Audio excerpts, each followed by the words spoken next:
How you guys doing tonight? I don't know why I thought that made any sense, but I'm excited to talk about this movie for a third time on here. Captain America the Winter Soldier, directed by Joe and Anthony Russo, the Russo brothers, who've gone on to make some of the best films in the MCU and in the entire superhero movie genre, starring Chris Evans, Scarlett Johansson, Samuel L. Jackson, Robert Redford, and a few other people that you may or may not recognize from other things. Recently, it was the 10th anniversary of this movie, and I don't really feel like it's been 10 years. At least for myself, I'm so used to the MCU by now that I feel like it's been always in my existence, that I kind of forget that, oh yeah, that was about a little over 10 years ago that it started. And this movie was a really big surprise for a lot of people because after the first Avengers movie, we had Iron Man 3 and Thor the Dark World. They weren't exactly considered home runs knocked out of the park or anything. But this was, and I think it's still to this day considered the best solo MCU movie. I would definitely agree with that, even though my personal favorite is Civil War. But realistically speaking, I would say this is probably number one, right above the first Iron Man. And I've talked about this movie on here at least twice. First time, a long time ago with a really crappy iPhone, and the sound quality is more than likely not that good. But I haven't deleted it. I know it's somewhere in the background on my channel, and I've kept it up for sentimental reasons, in case any one of you are curious to go back and watch it. I was 23, 24 years old at the time. My media literacy was in a very different space back then. And then I talked about this movie again leading up to Civil War. Now I feel like I've matured enough to talk about this in a way that I think will do the movie proper justice. The only promise I can give you guys is I'm going to keep it as much to the point as possible, because there's a lot of ground to cover in here. If you somehow still have not seen The Winter Soldier, what are you even still doing here? I'm just kidding. Just go watch the movie. Or if you don't really care about spoilers, hey, just have at it. It's been about 2 years after the Battle of New York, and Steve Rogers is serving S.H.I.E.L.D. doing all these covert operations around the world. And as opposed to somebody like Thor or Iron Man, he's a man at a time and doesn't really have a home to go back to. But then certain things start to happen throughout the movie that make him question what he's doing. I've always really liked how the movie opens. It's a very quiet and peaceful opening, where we see Sam Wilson, played by Anthony Mackie, taking a morning jog, and then this guy running really fast runs right past him going, "On your left," which turns out to be Steve Rogers. And the saying "on your left" has become a staple in pop culture, at least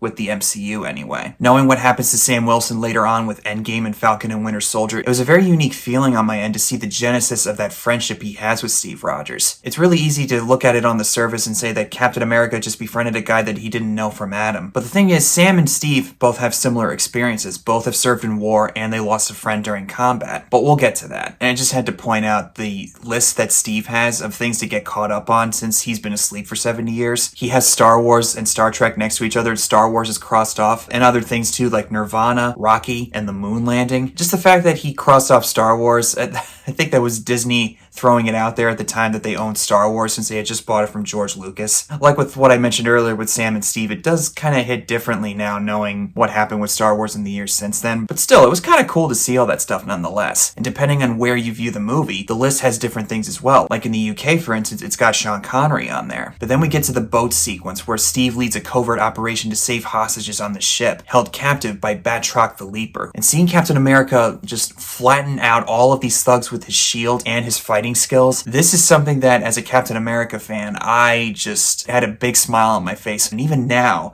I still got immense satisfaction from it. But it's not just the fact that we see Captain America kick ass. It's the choreography and the stunt work that are present here. Unfortunately, there is quite a bit of quick cut editing in here. If you're really into action scenes, it kind of is obnoxious to look at it that way. And I think similar to Chris Nolan with the Dark Knight trilogy, with Batman Begins having somewhat of a similar thing, like shaky cam and quick cuts, the Russo brothers I don't think were really that familiar with filming action before this. And in the following movies that they did, like Civil War and the last two Avengers films, they clearly felt more comfortable with what they were doing. I also think the quick cuts kind of enhance the action scenes. It kind of makes you feel like you're in the middle of this chaos. At least that's how it felt for me upon rewatch. And I really like seeing the fight choreography when he fights Batroc the Leaper, and how quick he is and how he's trying to outsmart him, and the little back and forth that he has with Steve where he goes, "I thought you were more than just a shield." But then Steve catches Black Widow getting data onto a hard drive, which jeopardizes the whole mission. Then when he goes back to S.H.I.E.L.D. to confront Fury on what was going on, he shows him the helicarriers that are going to launch Project Insight, which is a plan to preemptively stop a lot of threats before they even happen. This, among a few other scenes that are present throughout this movie, I think is a very effective exploration of all these different themes. It's not something entirely new or anything, but since Captain America comes from a very different time where everyone was pro-America and very patriotic, this one really flips it on its head where we live in a much more morally mixed up world. How can we sleep soundly at night knowing that there's enemies out there that can easily slip through our defenses and wipe out a bunch of innocent lives? At least it's what Nick Fury tries to present. Steve, on the other hand, really struggles to deal with this idea, leading us into a set of scenes where we see Steve living his life in the normal world, watching people looking up to the legacy he left behind during the war, which is something that they were going to use in the first Avengers film. Thankfully, the Russo brothers were able to make up for that by showing it in this movie instead. It could have easily been just a fun Captain America movie, and I don't think people would have necessarily had a problem with that, but this is probably the movie's greatest strength. It gets us into the shoes of Steve Rogers, the human being. As for myself, this is right up there with Spider-Man 2 with Tobey Maguire and any of the Chris Nolan Batman movies, where we see a look at the person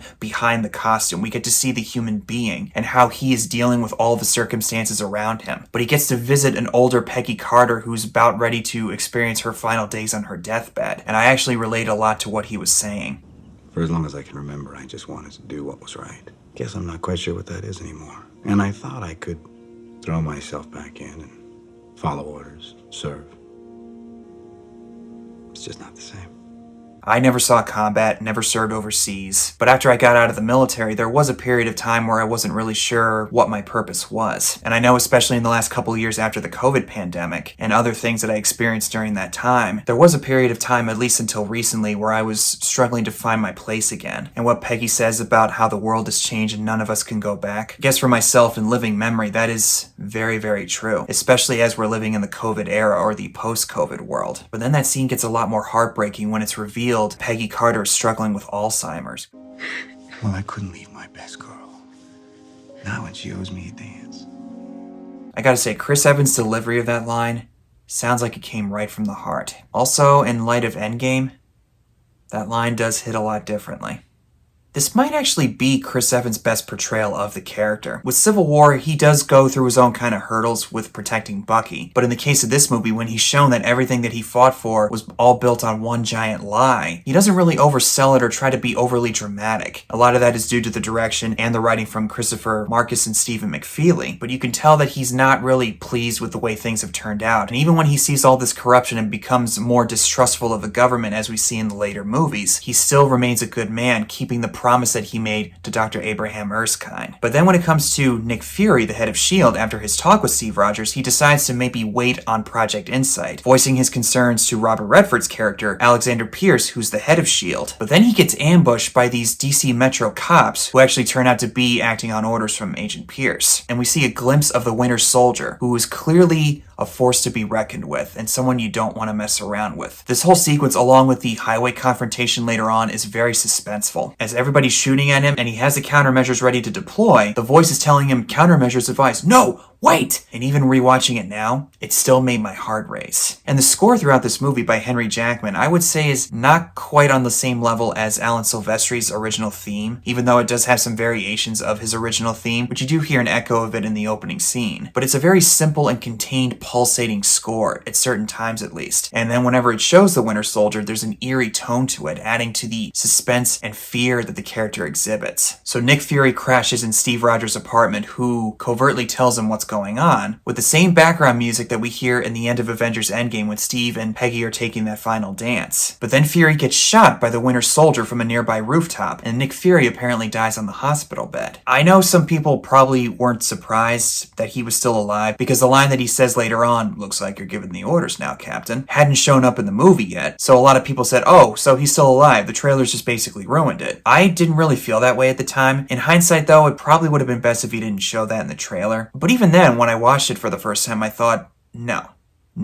There's no way. No way he's gonna die. Nick Fury has always found a way to get his way out of a certain situation. It'd be kind of stupid if they just wrote him off that early. But Steve Rogers is called into S.H.I.E.L.D. by Alexander Pierce. Steve, keeping the promise that he made to Nick Fury to not trust anybody, refuses to give him the information. And then he's confronted in the elevator by all the tag team S.H.I.E.L.D. agents, including Rumlow, who turns out to be Crossbones in Civil War, and he's also Crossbones in the comics. And even though Frank Grillo is more of a side character, he does add a certain intensity to it. He does actually look like a bad guy, but someone that you would like to have on your side if he was actually serving for the greater good. And that scene where he fights off all the S.H.I.E.L.D. agents that are trying to get the drop on him is still as riveting as it was in the trailer. But it's a really fun scene, and it actually kind of reminds me of Jason Bourne in a way, which I probably should have alluded to earlier with the fight scenes. This movie, as far as its tone, definitely has a very political thriller type of feel to it, also with a flair of espionage, similar to what we saw in the Jason Bourne movies. Can't help but wonder if the Russo brothers were inspired by that in some way. I've never actually heard them say it, to my knowledge anyway, but I would say the tones in a way are kind of similar. Then he runs into Black Widow at the hospital, who initially he's afraid that she's working for the corrupt S.H.I.E.L.D. agents, but then after she tells him about the Winter Soldier and how he was the one who shot Nick Fury, she's able to win his trust back. And I really like the friendship that develops between the two here. Along with Anthony Mackie, it kind of adds that cheeky humor that you need in a movie like this, which at its core is very serious, but as along with the rest of the MCU, it tries to inject some fun into the mix. This is probably the most serious movie, but it has the right amount of humor in it. Like when they manage to talk about all the women that he could potentially be dating, right when they're on the ship in the opening sequence, secure the hostages, then get me a date. I'm multitasking. From what I heard, that line of Captain America learning how to steal cars was a reference to the 90s Captain America movie, which I never saw, and I don't really think I want to. Maybe one day I'll check it out, I don't know. But either way, I thought that was kind of a neat little detail, if that was intentional anyway. As for the Apple Store scene, some people that I used to watch back in the day when this movie came out were very put off by that scene and how they didn't like the whole obvious product placement. Admittedly, it is a little on the nose if you're really paying attention to those things. I'm indifferent about it. I didn't really care. What I thought was kind of funny though, he recognizes Steve Rogers even with his glasses on, but then he quickly realizes I probably shouldn't say this out loud. I can't help but wonder if this was kind of a knock against the whole idea of Clark Kent putting on the glasses and not being recognizable as Superman. I don't know. I'm certainly not going to get started on that discussion. Not today. I even like some of the little moments that they have where Steve and Nat are able to evade all the S.H.I.E.L.D. agents that are looking for them. Like when Nat says, "Put your arm around me and laugh at something I said," which is a way for them to blend in with the crowd. And then she makes him kiss her in front of all those people, making Rumlow look away. So uncomfortable? It's not exactly the word I would use. You getting a little thing for this woman? But I also think this movie really does humanize Black Widow, especially considering what we know about her backstory now after the Black Widow movie. She left the KGB to join S.H.I.E.L.D. and the Avengers, which she thought she was going straight, but when it's revealed that it's actually Hydra, which we're going to get to in a minute, now she can't really tell the difference between the good and the bad. But obviously her allegiance to Captain America is what helps her realize what's right and what's wrong. And it's just a small detail, but I really like how she says, "I only act like I know everything, Rogers," showing us that she's not perfect at everything. They were really doubling down after her appearance in Iron Man 2, where she had all these really good skills, but character-wise, she was very flat and didn't really add anything to it. But they make their way to the location in New Jersey, which turns out to be the place where Steve Rogers did his basic training in the military. And it's also the place where Steve and Tony go back in time to 1970 to retrieve the Tesseract when Tony runs into his father. So they go downstairs, plug in the hard drive into this USB port, which conveniently located, I might add, amidst all this ancient technology from the 1950s. By today's standards, it's ancient. I'm just saying. But then we hear the voice of Arnim Zola, or actually his consciousness that was implanted into this computer mainframe, which leads us to the biggest spoiler of this movie besides the identity of the Winter Soldier, that Hydra has actually been growing inside S.H.I.E.L.D. ever since the end of the Second World War, killing anybody who gets in their way when they catch wind of what's happening, including Howard Stark, Tony Stark's father, which again, knowing what happened in Civil War with the reveal of December 16th, 1991, that adds a totally different feeling when we see a flash of his picture in the newspaper. And that Project Insight is Hydra's plan to wipe out anybody that it perceives as a potential threat. I still remember vividly hearing that voice for the first time from Toby Jones. Steve Rogers' response was more or less how I reacted. Rogers, Stephen, born 1918.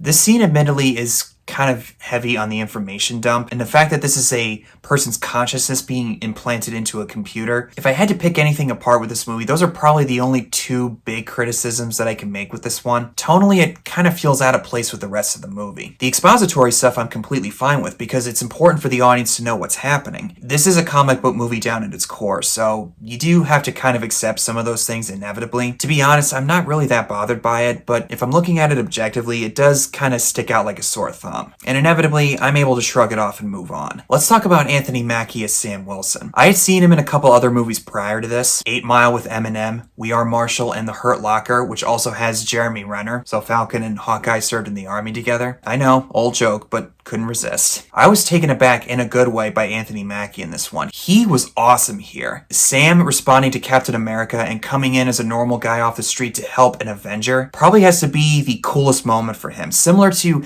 Ant-Man helping the Avengers in Civil War. And as far as the genesis of the friendship that he develops with Steve Rogers, both Steve and Sam have had similar experiences. Both served in war and lost somebody in combat. And after he lost his friend, Sam decided to return home, starting a support group to help veterans that are struggling with similar things that he was dealing with. And his shared experience further validates what Steve has been feeling, trying to figure out what's right and what's wrong. As for the whole on your left thing, obviously it's meant for people to say, hey, I'm coming in on your left as they're jogging by. But another way I think you can look at it is that he's Captain America's right-hand man. I know it's kind of a stretch, but when you think about it, I think it's actually a neat little detail. He wasn't just a para-rescueman, he was also using mechanical wings during his time in combat. And I still get shivers to this day when we see the reveal of his wings as they're interrogating Jasper Sitwell on the roof. I showed this to my dad at the time, who didn't get to see this movie with me in theaters. He was excited too. And I have to mention in this scene where Jasper Sitwell talks about Hydra's algorithm and how they were able to read it, we do get a name drop of Bruce Banner, who we've already seen as the Hulk, but Stephen Strange is mentioned in here. A TV anchor in Cairo, the Undersecretary of Defense, a high school valedictorian in Iowa City.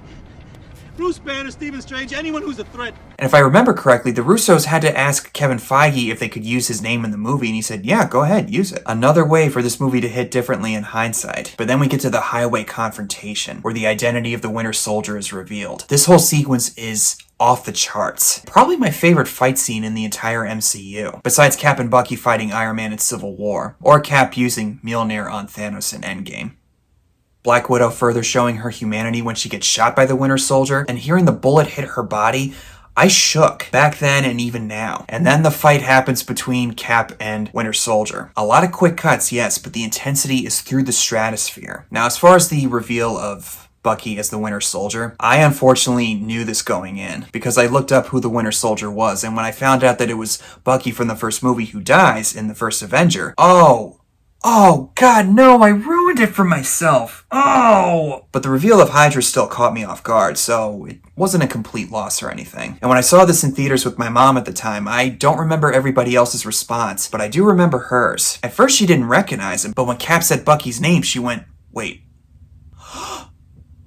No! And I experienced this 2 other times, with my dad and my grandparents, all of whom had seen the first Captain America movie prior. I absolutely love it when that happens. And there was a few people at the time who didn't really get that not everybody knew who the Winter Soldier was, because there were some people in certain discussion threads or comment sections that were ruining it for everybody who didn't know what the story was prior. And I couldn't help but go, guys, not everybody reads a comic, okay? Sometimes the audience wants to be surprised by the story twist that unfolds, so just let them have that experience. But then we get to see Bucky's place in life, where he's being mind controlled by Hydra and also Alexander Pierce, who very intensely tries to keep him in line. And I didn't quite get this scene at first, but having watched the other movies and knowing what Bucky's outcome is in the long run, multiple rewatches over the years really help, but it's actually really tragic when you think about it, because Bucky didn't ask to be put into this situation, because it's revealed after he fell off the train during that one mission he had with Cap, he was captured by Hydra and turned into a super soldier, and that whenever his memories start to come back, they force him into compliance by wiping his memory and giving him a mission to go on. I just realized I haven't really talked about Robert Redford here. Basically, just a standard villain, but he does add a certain level of respect and gravitas to the entire picture. He doesn't act all hammy and hokey either. He's someone who's very dedicated to the ideals of Hydra. And a lot of people leading up to this movie's release thought that he was going to be the Red Skull in disguise or somehow possessed by the Red Skull. Of course, we know in hindsight that wasn't the case, but I do like how he's not really a larger-than-life type of presence. He's just someone who's really committed to the ideals of Hydra and really believes in what he's doing. And it's easy for us to understand where he's coming from, similar to Bucky's situation, but the movie doesn't shy away from showing just how messed up it really is. Oh god, I just remembered this one. One of the members of S.H.I.E.L.D., like one of the High Council members anyway, is played by the actor who was Mr. Lau in The Dark Knight. I'm good with calculation. I handled all the investments. One big part. I may or may not have said this in one of my previous videos in this one. This guy cannot catch a break in the slightest. Gets killed by Alexander Pierce, the Joker, and Malcolm Merlyn in the Arrow TV show. But then it's revealed that Nick Fury is alive, and he explains how he was able to fake his death to everybody else. And the doctor who's treating him is Joe Russo, one of the directors of this movie, just like he does in Civil War or in Avengers Endgame when he's in that support group meeting. And I love how without hesitation, Cap is determined to just blow S.H.I.E.L.D. to smithereens, not willing to give any chances of allowing Hydra to grow again like it did. And even Nick Fury realizes that he can't overrule him. That is what I call leading by example. No, don't look at me. I do what he does, just slower. So the inevitable confrontation happens, with Captain America inspiring all the good S.H.I.E.L.D. agents to rise up against the secret Hydra agents, with a speech that's very cliched on paper, but I really love how it's presented here, that it is very inspirational, and it's something that Captain America would definitely say, but I don't really think it feels outdated either. I think it feels very much in vein with how he still manages to maintain his optimism in people, even when he's seen all this corruption happen before his eyes. And they properly cap it off with Sam saying, "Did you write that down or did you just make that up?" And along with some of the other climactic battles in the MCU, seeing all this destruction happen feels kind of tired in hindsight, especially when you see some of the other stuff happen. And I guess you can't really have a superhero movie without something really big happening. Whether or not it's a personal scale or a large scale, that really depends on the viewer's preference. For myself, I was able to let it go, because it's also a backdrop for Steve's confrontation with Bucky, and Steve refuses to give up on the idea that Bucky is still in there somewhere, and everybody else is telling him otherwise. Even more in vain when they set up the idea that Bucky said to him many years ago that he's with him to the end of the line, and Cap echoes those words right back to him right before Bucky has the chance to kill him, making Bucky remember who he really is. Steve's delivery of this line, along with Bucky realizing what's happening, never ceases to make me shiver with joy. There's a whole lot of other stuff that I'm not even mentioning, like the fact that Captain America gets dragged through the mud as Bucky saves him, in vain of how everything that he fought for has crumbled to the ground, reinforcing of the idea that there's a lot of dirty and disgusting stuff that happens in the world of politics behind the scenes, and a further departure of the optimistic pro-America tone that the first movie had. And I just remembered Gary Shandling's character, who was the senator from the second Iron Man movie, when he leans in and says in Jasper Sitwell's ear, "Hail Hydra." Watching Iron Man 2 with that knowledge, he could have given that to Hydra, and that way it makes Iron Man 2 a little bit better. Oh, and Stan Lee's cameo as the security guard in the Smithsonian. Oh, man. I am so fired. Oh, I miss that guy. And I really do like the ending of this movie and how it does maintain a sense of optimism. Keeping in line, I think, with Captain America's pure-hearted soul, despite all of the corruption that he's seen, he doesn't give up on being a good person, like I said earlier. And his partnership with Sam Wilson only reinforces that notion. And as for the two credit scenes we get, the first one leading up to Avengers Age of Ultron, where we see Baron von Strucker, Thomas Kretschmann, and has captured the two twins, the Maximoff twins. If only we knew back then where that would go. And then the post-credit scene is Bucky seeing his own memorial at the Smithsonian. Knowing how his story turns out, again, adds a whole different type of feeling to it. So, at the end of the day, The Winter Soldier is still, I think, the best MCU solo film, right next to the first Iron Man and Civil War. A really grounded tone for a comic book movie, a really solid and effective look into Captain America as a human being, and all the other side stuff that I mentioned really adds more value to it for me. I'm not afraid to say this, and I may or may not bring this up when I revisit Civil War, but this movie only makes me go further into the stance of Team Captain. And if you doubt me, check this out. Okay, I'm done. So those are my thoughts on Captain America the Winter Soldier. Thank you guys so much for watching. Comment below and tell me what your thoughts are on this movie if you've seen it. And as always, see you in the next one.